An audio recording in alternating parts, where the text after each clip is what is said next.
that very often even policymakers make the point that the inflation that we have seen is because of the sudden rise in the price of petroleum products after the Russia-Ukraine war. This is only a partial explanation.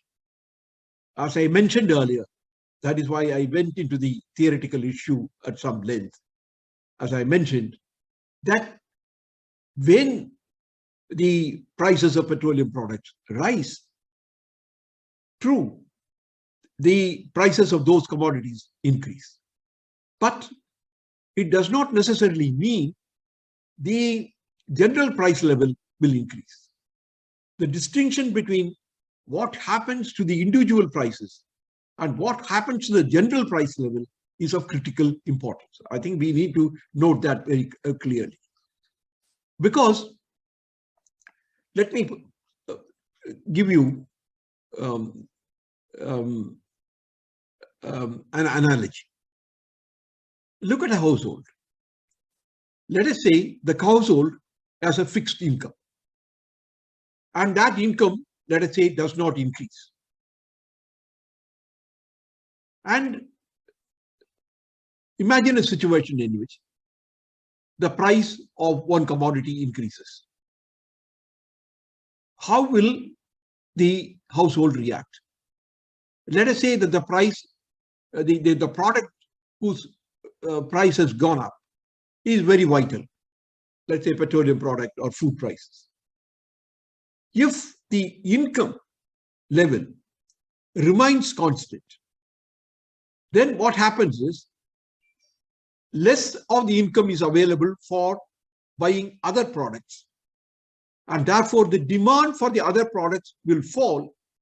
Therefore, while the particular commodity which triggered the increase in prices may get away with it, but the prices of other commodities need not necessarily increase because less income is available and less demand is there.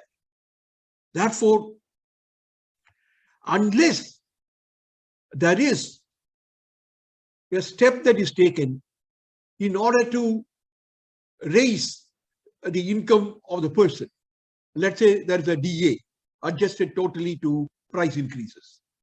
Then when the price increases of one commodity and an adjustment is made in the income by providing an allowance, additional allowance, then you get a situation in which you have the general price level increasing.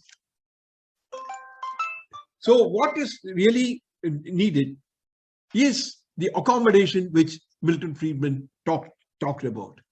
Therefore, I do not accept the fact, or I do not accept the contention just because the prices of commodities, certain commodities, maybe even food prices, because in some other countries, for example, the inability to import wheat from Ukraine resulted in the food prices going up.